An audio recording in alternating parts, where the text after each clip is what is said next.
வணக்கம். மாலை முரசு செய்திகளை விரிவாக பார்ப்பதற்கு முன் தலைப்புச் செய்திகளை பார்க்கலாம்.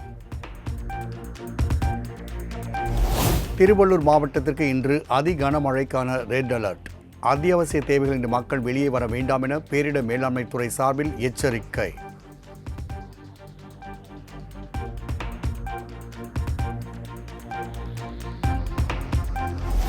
சென்னைக்கு இன்று மிக கனமழைக்கான ஆரஞ்சு நிற எச்சரிக்கை. செங்கல்பட்டு, காஞ்சிபுரம், ராணிப்பேட்டை மாவட்டங்களிலும் மிக கனமழை பெய்யக்கூடும் என வானிலை ஆய்வு மையம் கணிப்பு.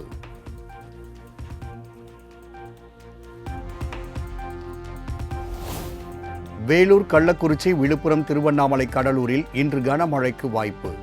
வங்கக்கடலில் நிலவி வரும் காற்றழுத்த தாழ்வு மண்டலம் காரணமாக புதுச்சேரியில் இன்று கனமழைக்கு வாய்ப்பு.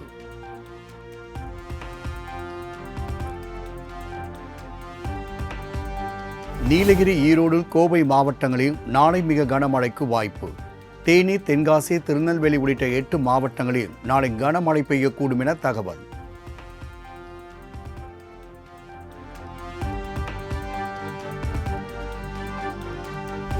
சென்னையில் மழையின் தாக்கம் மற்றும் மீட்புப் பணிகள் தொடர்பாக துணை முதலமைச்சர் உதயநிதி ஸ்டாலின் ரிப்பன் மாளிகையில் ஆய்வு.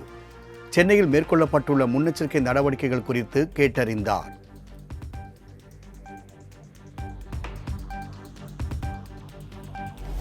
செங்கல்பட்டு மாவட்டம் மகாபலிபுரத்தில் நாளை தாழ்வு மண்டலம் கரையை கடக்கும்.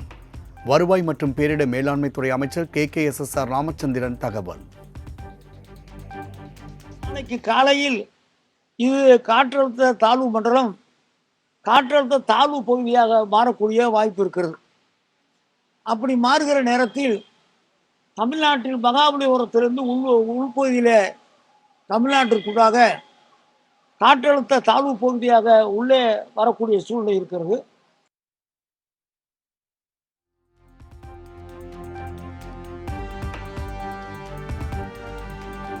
சென்னை முழுவதும் நேற்று சராசரியாக 15 சென்டிமீட்டர் மழை பெய்துள்ளதாக அமைச்சர் KKSSR ராமச்சந்திரன் தகவல். அதிகபட்சமாக எண்ணூரில் 26 சென்டிமீட்டர், பாரிஸ் பகுதியில் 25 சென்டிமீட்டர் மழை பதிவாகியுள்ளதாக பேட்டி.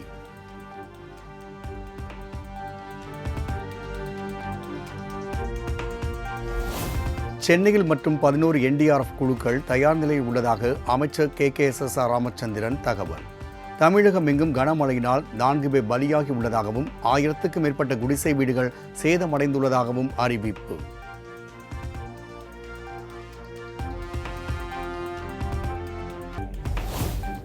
சென்னை மற்றும் புறநகரில் பெய்து வரும் தொடர் மழையினிலும் தடையின்றி பால் விநியோகம்.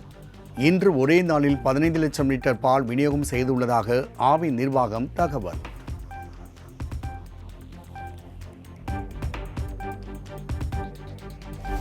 சென்னையின் பல்வேறு பகுதிகளில் பலத்த காற்றுடன் இடைவிடாது பெய்து வரும் மழை. நேற்று காலை முதல் பெய்ய தொடங்கிய மழை தற்போது வரை நீடிப்பதால் பொதுமக்களின் இயல்பு வாழ்க்கை முடக்கம்.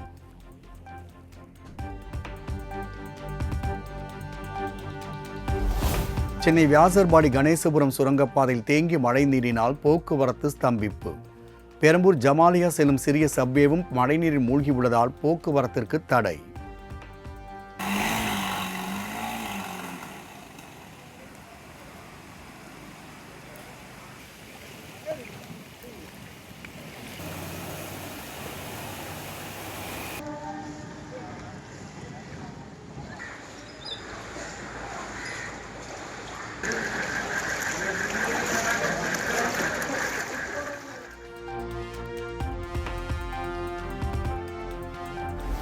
பெரம்பூர் முரசொலிமாறன் மேம்பாலத்தில் வழக்கம்போல் இயங்கிய போக்குவரத்து. மழைநீர் தேங்கா வண்ணம் 3 மின் மோட்டார் கொண்டு தண்ணீரை அகற்றிய மாநகராட்சியின் ஊழியர்கள்.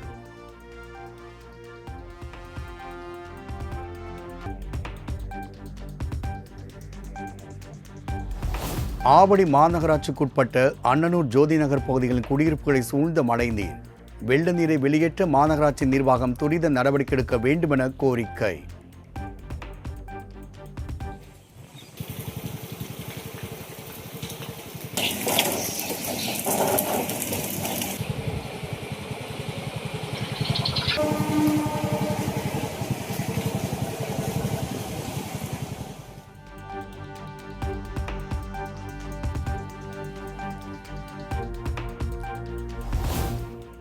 சென்னை அடுத்த ஆவடி வீட்டு வசதி வாரிய குடியிருப்பு பகுதிகளை சூழ்ந்த மழை வெள்ளம்.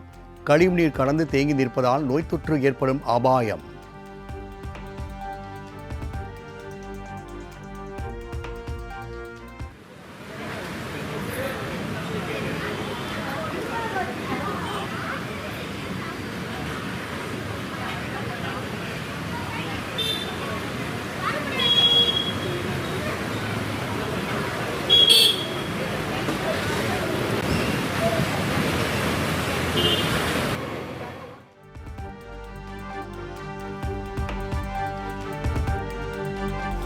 நாகை மாவட்டம் வேதாரண்யம் அடுத்த தகட்டூர் பகுதியில் 5000 ஏக்கர் நெற்பயிர்கள் நீரில் மூழ்கின. வடிகால்களை ஆக்கிரமித்து நிற்கும் ஆகாய தாமரைகளை அகற்றாததால் தண்ணீர் வடியவில்லை என விவசாயிகள் குற்றச்சாட்டு.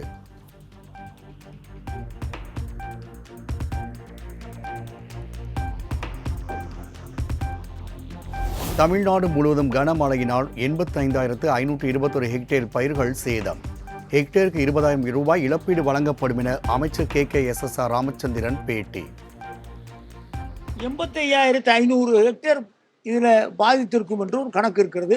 அது மழை நீர் வடிந்த பிறகு சரியான கணக்கெடுத்து, அது கூடுதலாக இருந்தாலும் குறைவாக இருந்தாலும் அதை கணக்கெடுத்து அதுக்கு வேண்டிய நிவாரணத் தொகையை மாண்பு முதலமைச்சர்கள் வழங்கவிருக்கிறார்கள்.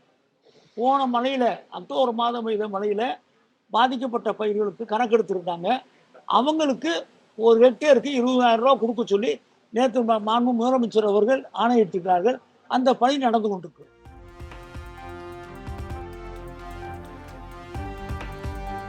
சென்னை விமான நிலையத்தில் இருந்து அந்தமான், அகமதாபாத், மும்பை உள்ளிட்ட பகுதிகளுக்கு செல்லவிருந்த 7 விமானங்கள் திடீர் ரத்து.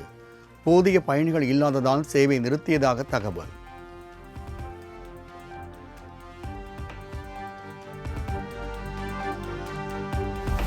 சென்னை உயர்நீதிமன்றம் சென்ட்ரல் இடையே தொழில்நுட்ப கோளாறால் நடுவழியில் மெட்ரோ ரயில் நின்றதால் பயணிகள் கடும் அவதி.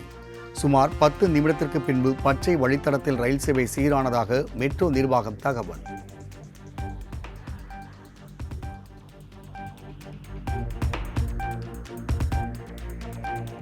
கனமழையினால் சென்னை கொல்கத்தா தேசிய நெடுஞ்சாலையில் பெருக்கெடுத்து ஓடிய வெள்ளம். குளம்போல் மாறிய பொன்னேரி சுங்கச்சாவடியில் நீந்தியபதி சென்ற வாகனங்கள்.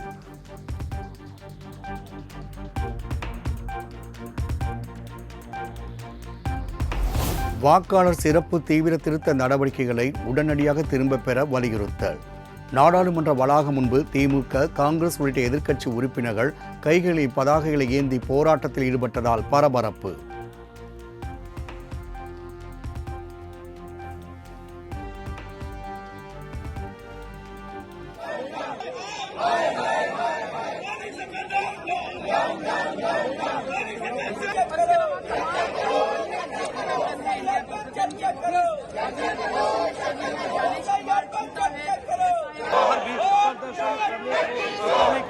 कुल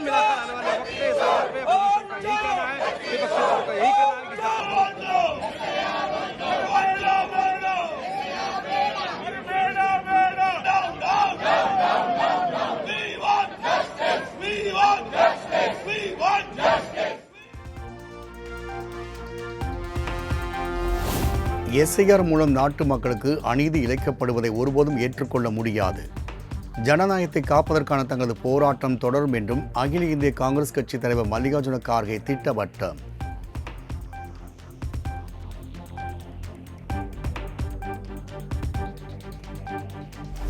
தேர்தல் ஆணையத்தின் SIR நடவடிக்கை தொடர்பாக விவாதிக்க கோரி மக்களவை மற்றும் மாநிலங்களவையில் எதிர்க்கட்சி உறுப்பினர்கள் தொடர் முழக்கம். குளிர்கால கூட்டத்தொடர் நேற்று தொடங்கிய நிலையில் 2வது நாளாக உறுப்பினர்கள் அமளியால் பரபரப்பு.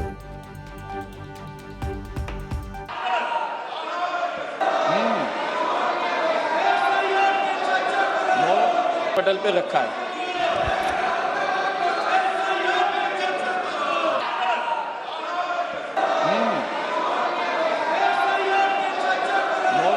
पटल पे रखा है।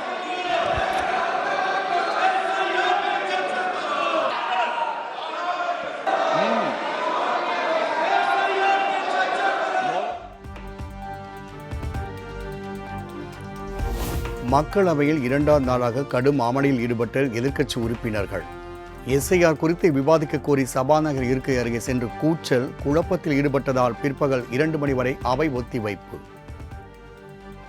महोदय, मैं आपकी अनुमति से आज की पुनरीक्षित कार्यसूची में क्रम संख्या 3 महोदय, मैं आपकी अनुमति से आज की पुनरीक्षित कार्यसूची में क्रम संख्या 3 महोदय, मैं आपकी अनुमति से आज की पुनरीक्षित कार्यसूची में क्रम संख्या 3 महोदय, मैं आपकी अनुमति से आज की पुनरीक्षित कार्यसूची में क्रम संख्या 3 महोदय, मैं आपकी अनुमति से आज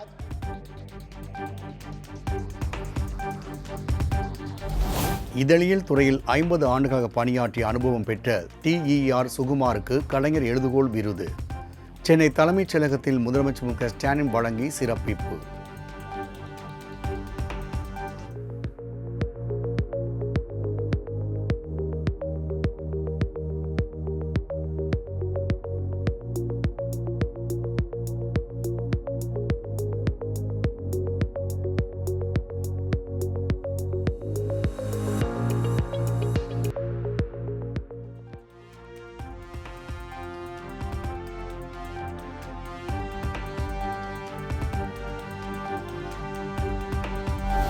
எழுதுபொருள் மற்றும் அச்சுத்துறையில் பணிபுரியும் பணியாளர்களுக்காக சென்னை தண்டையார்பேட்டை காமராஜர் நகரில் 39 கோடி 30 லட்சம் செலவில் நவீன குடியிருப்பு.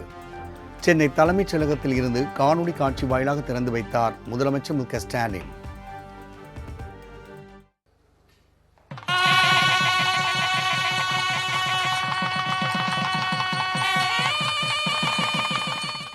தமிழ்நாடு அரசின் எழுதுபொருள் மற்றும் அச்சுத்துறை சார்பில் சென்னை தண்டையார்பேட்டை காமராஜர் நகரில் ரூபாய் 39.30 கோடி மதிப்பில் 79,000 சதுர அடி பரப்பளவில் இக்கட்டடம் அமைக்கப்பட்டுள்ளது.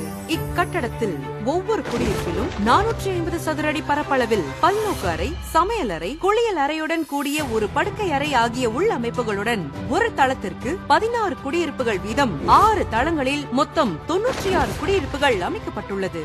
மேலும் குடியிருப்புகளுக்கு தேவையான 4 மின்தூக்கிகள், அவசர கால வெளியேறும் படிக்கட்டு உட்பட 3 படிக்கட்டுகள், 2 சக்கர மற்றும் 4 சக்கர வாகனங்கள் நிறுத்தும் வசதி, மாற்றுத்திறனாளிகளுக்கென சாய்வு தள வசதி, CCTV மற்றும் தீயணைப்பு கருவிகள், குடிநீர் வசதி, கழிவுநீர் அன்புமணி வசம் சென்ற பாமகவை மீட்பதற்கான சட்ட போராட்டங்கள் நடத்த குழுவை அமைத்து ராமதாஸ் உத்தரவு. GK மணி தலைமையில் முக்கிய நிர்வாகிகள் கொண்ட குழு அமைப்பு.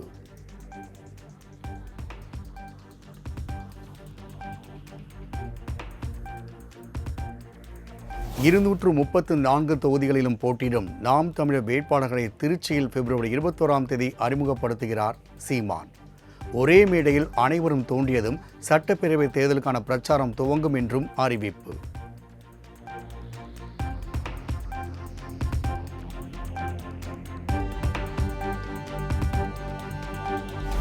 கரூர் சம்பவம் தொடர்பாக விசாரிக்க ஓய்வு பெற்ற உச்சநீதிமன்ற தலைமை நீதிபதி அஜய் ரஸ்தோகி தலைமையிலான குழு வருகை.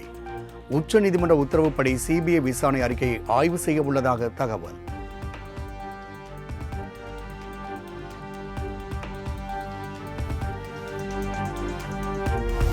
சென்னையில் ஆபரண தங்கத்தின் விலை சவரனுக்கு 240 ரூபாய் குறைந்து 96,320க்கு விற்பனை. 1 கிராம் தங்கம் 12,040 ரூபாய்க்கு விற்பனையாகிறது.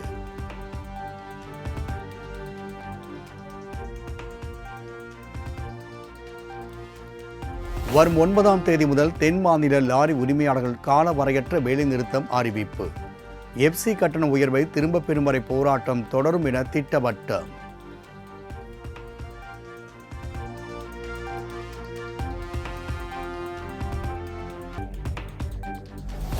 ராணிப்பேட்டை திமிரி அருகே புதிதாக அமைக்கப்பட்டுள்ள பேருந்து நிலையம் பட்டியலின மக்கள் வசிக்கும் இடத்தில் உள்ளதால் மாற்று சமூகத்தினர் பயன்படுத்த மறுப்பதாக குற்றச்சாட்டு.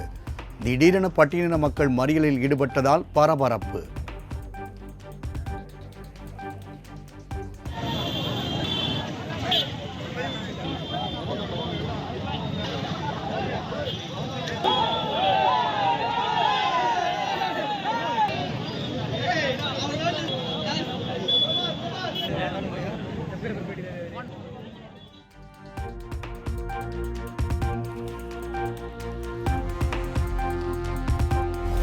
திண்டுக்கல் அருகே தனியார் பள்ளி பேருந்து பள்ளத்தில் தலைகுப்புற கவிழ்ந்து விபத்து. 8க்கும் மேற்பட்ட மாணவ மாணவிகள் படுகாயம்.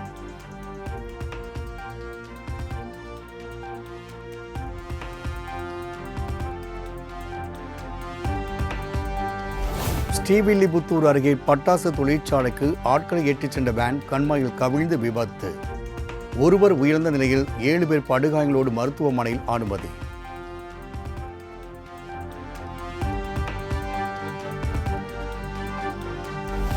காஞ்சிபுரம் வரதராஜ பெருமாள் கோவிலில் கைசிக ஏகாதசியை முன்னிட்டு திருவடி கோவில் புறப்பாடு உற்சவம்.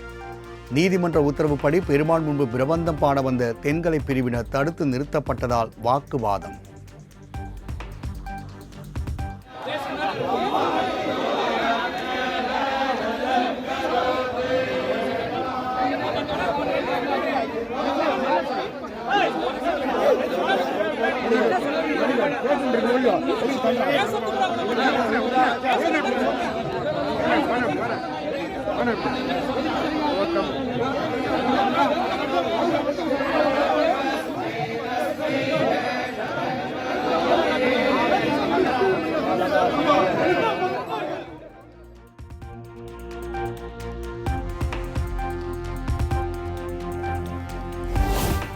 திருவண்ணாமலை அருணாச்சலேஸ்வரர் கோவிலில் நாளை மகா தீபத்திற்கான முன்னேற்பாடு பணிகள் தீவிரம்.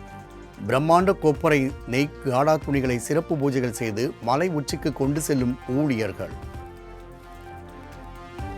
அருணாச்சலனே அண்ணாமலையே போற்றி, சிவவும் நம சிவாய, சிவ சிவ ஹரனே சோணாச்சலனே அண்ணாமலையே போற்றி, ஹரவும் நம சிவாய, ஹர ஹர சிவனே அருணாச்சலனே அண்ணாமலையே போற்றி.